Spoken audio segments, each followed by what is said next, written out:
I am very sorry, but my take for the Chief PNP, General Marbel, keep down.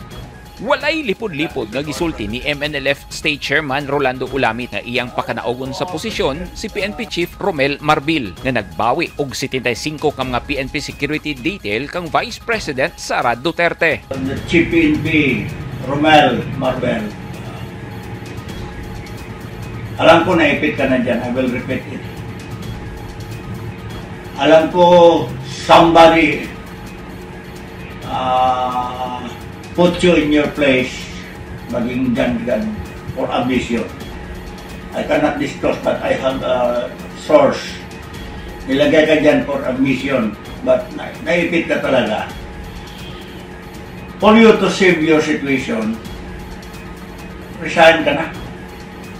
You have to resign. And I will repeat, marami naman dyan na not all the PNP are bad. Naging nasira lang ni image itong situation ngayon. The PNP kasi, it must be an organization that cannot be politicalized. That is an entity na to protect the people, protect the Constitution, protect the people. You cannot be influenced by politicians. Nang huy-huy ang abaga sa MNLF sa gihimong pag-ipit-ipit sa administrasyon ni President Ferdinand Marcos Jr. sa pamilyang Duterte ug nabalaka kini sa seguridad sa kanhiunang pamilya. Busa, may voluntaryo ang MNLF nga muhatag og seguridad sa Vice Presidente. We know how to do it. This is legal.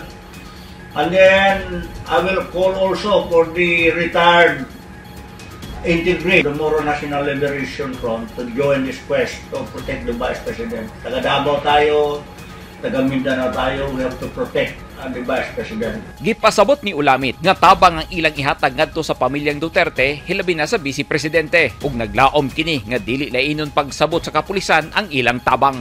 Kung titingnan ng PNP, tulong ito ha, this is not a threat. We don't like war.